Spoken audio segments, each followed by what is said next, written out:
From being raised without parents to dominating Billboard charts, this is the unbelievable story of a rapper who turned pain into platinum. His name is Key Glock, and his journey is anything but ordinary. Markevious Cathy, better known as Key Glock, was born on August 3, 1997, in Memphis, Tennessee, a city famous for blues, barbecue, and brutal poverty in some neighborhoods, but even by Memphis standards. Key Glock's childhood was extraordinarily rough. His mother was sent to prison before he could even walk. She remained there for the next 15 years. His father was in and out of his life, often absent when it mattered the most. With no real parental support, Glock was raised by his grandmother and aunt, growing up in a household filled with uncertainty and survival. But even in chaos, he found a strange sense of comfort in music. He grew up listening to Southern rap legends like Lil Wayne, Gucci Mane, 3 6 Mafia, and his favorite, Project Pat. Their music was raw, honest, and aggressive, everything he was experiencing in real life. But by age 18, that chaos caught up to him. Key Glock was involved in a shooting and got slapped with 3 counts of aggravated assault. His life was spiraling fast. In 2016, Key Glock decided to take his pain and put it on wax. He dropped his first mixtape, Whole Lotta Erdung. It didn't make him a household name, but it caught the attention of someone important, his cousin, Young Dolph. Dolph wasn't just family. He was already a respected name in the Memphis rap scene and the founder of Paper Route Empire, an independent label making serious moves. In 2017, Glock signed with Paper Route Empire and released Glock Season. His breakthrough tape. Suddenly, people were paying attention. His gritty flow, Memphis slang, and no-nonsense delivery made him a standout voice in Southern rap.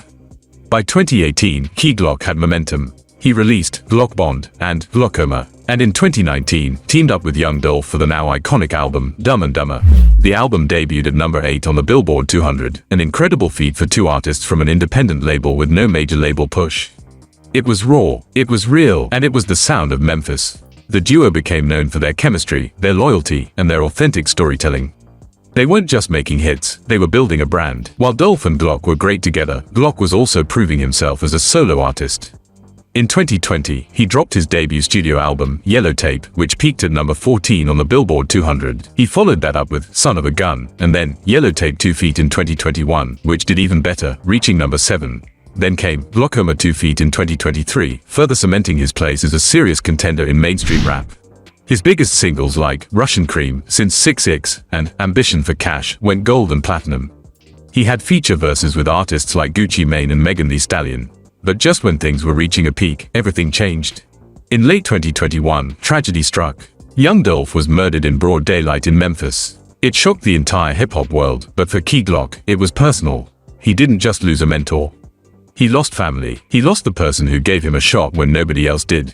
In tribute, Key Glock got a tattoo of Young Dolph and released the song, Proud, a heartbreaking but powerful track that honored Dolph's memory. And promised to keep the Paper Route legacy alive. Key Glock could have quit. He could have let grief consume him, but instead, he doubled down. He took over Paper Route Empire and became the label's frontman. He continued to release new music, tour, and build his brand, not just for himself, but for the legacy of Young Dolph. Today, Key Glock's net worth is around $3 million, and he's regarded as one of the top rising voices in independent hip-hop. He didn't get here through industry handouts or viral moments. He got here through hustle, pain, and family. From prison visits to platinum plaques, Key Glock's story is proof that even the most broken beginnings can lead to legendary endings. His story isn't over, not even close. If you found Key Glock's story as inspiring as we did, don't forget to hit that like button, drop a comment, and subscribe for more real stories from the world of music, money, and power.